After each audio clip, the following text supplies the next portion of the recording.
सिराज ने जैसे ही गेंद हाथ में ली, श्रीलंकाई ड्रेसिंग रूम में पहली बार बेचैनी दिखाई देने लगी, क्योंकि सोनल दिनुशा और पसिंदु सूर्या बंदारा की बदौलत मेजबान टीम 400 के पार पहुंच चुकी थी और मुकाबला भारत की पकड़ से निकलता हुआ नजर आ रहा था। अगले ही ओवर में रविंद्र जडेजा ने दबाव बढ़ाया तो शुभमन गिल ने फील्ड को अचानक आक्रामक कर दिया और यहीं से श्रीलंकाई पारी की कहानी बदलनी शुरू हो गई। प्रसिद्ध कृष्णा ने रफ्तार से हमला बोला तो सेठ बल्लेबाजों को भी हर गेंद पर फैसला लेने से पहले सोचना पड़ा और ड्रेसिंग रूम में बैठे धनंजय डी सिल्वा की चिंता बढ़ने लगी। फिर मोहम्मद सिराज ने अपने स्पेल से मुकाबले में इतनी तेजी ला दी कि कुछ देर पहले मजबूत दिखाई दे रही श्रीलंकाई बल्लेबाजी एक एक करके बिखरने लगी। मानव सुथार ने इसी दबाव का फायदा उठाया और श्रीलंका के बाकी बल्लेबाजों को ऐसा फंसाया कि पूरा स्कोरबोर्ड कुछ ही देर में उलट गया। देखते ही देखते 10 विकेट गिर चुके थे और भारत के सामने जीत के लिए सिर्फ 180 रन का लक्ष्य खड़ा था।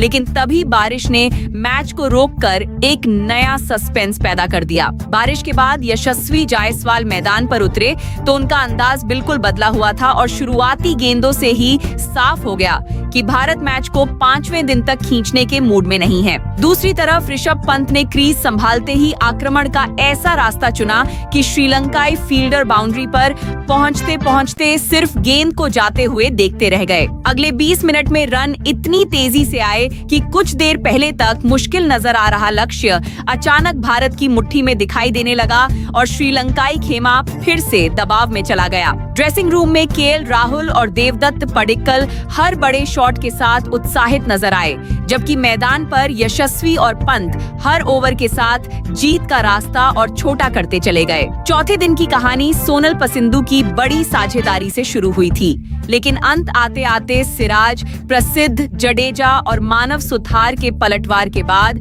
यशस्वी पंत के तूफान ने पूरा मुकाबला ही दूसरी दिशा में मोड़ दिया। तो चलिए देखते हैं दूसरे टेस्ट के चौथे दिन का पूरा रोमांच, जहां 400 पार पहुंच चुकी श्रीलंका की पारी से लेकर 180 रन के लक्ष्य और बारिश के बाद सिर्फ 20 मिनट में बदले पूरे मैच तक हर कुछ ओवर में एक नई स्टोरी सामने आती चली गई। दोस्तों, भारत श्रीलंका दूसरे टेस्ट मुकाबले के चौथे दिन रोमांच की सारी सीमाएं टूट गई, क्योंकि भारत के कप्तान शुभमन गिल ने ऐसा फैसला कर लिया जो कि भारत की टीम पर ही भारी पड़ गया। वो तो गनीमत हो कि हमारे पास मोहम्मद सिराज, मानव सुथार जैसे खिलाड़ी हैं और जडेजा जैसे खिलाड़ी गेंदबाजी में भी मदद कर देते हैं, वरना दोस्तों शुभमन गिल ने तो आज भारत की टीम का बेड़ा गर्क कर ही दिया था। दरअसल दोस्तों, हम ऐसा इसलिए बता रहे हैं क्योंकि भारत और श्रीलंका के बीच जब तीसरे दिन का मैच समाप्त हुआ था, तब आपको याद होगा कि श्रीलंका की टीम ने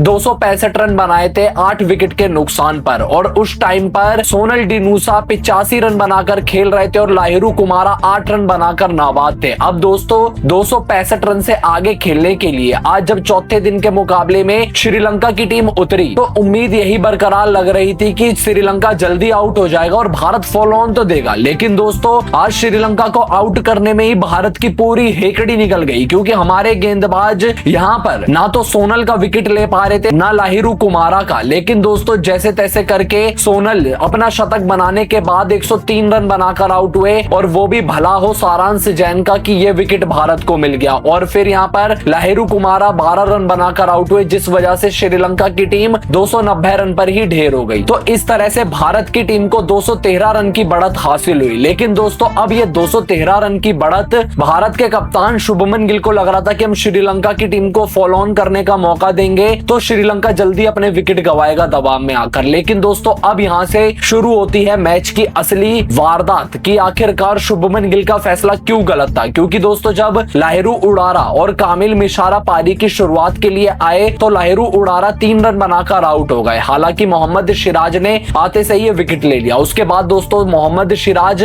मानव सुथार की गेंद पर पसिंदु सूर्या बंदारा का कैच पकड़ने के लिए गए थे और मोहम्मद सिराज लेकिन मोहम्मद सिराज को वहां चोट लग गई काफी ज्यादा, जिस वजह से वो ज्यादा ओवर फिर करवा नहीं पाए। लेकिन कामिल मिशारा और पसिंदु सूर्या बंदारा मैदान पर भारत के खिलाफ स्कोर को लगातार आगे बढ़ाते चले जा रहे थे। लेकिन दोस्तों, कामिल मिशारा जो कि 32 रन बनाकर खेल रहे थे। यहाँ पर उनको रविंद्र जडेजा ने अपने जाल में फंसाया और ऐसे करके 2 विकेट भारत की टीम को मात्र 63 रन के कुल स्कोर पर ही मिल चुके थे। लेकिन अब पसिंधु और कमिंदु मेंडिस के बीच बड़ी साझेदारी देखने के लिए मिली। दोनों बल्लेबाजों ने शतकीय साझेदारी को अंजाम दिया और तीसरे विकेट के लिए श्रीलंका के स्कोर को 178 तक ले जा पहुंचे। अब दोस्तों भारत के पैरों तले जमीन खिसक चुकी थी, क्योंकि टी ब्रेक तक भारत की टीम के पास लीड कितने रन की बची हुई थी? मात्र 40 रन की। अब ऐसे में दोस्तों श्रीलंका इस लीड को उतारने ही वाला था, तभी कमिंदु मेंडिस को प्रसिद्ध कृष्णा ने आउट कर दिया और फिर दोस्तों मानव सुथार का तूफान देखने के लिए मिला, जहां पसिंधु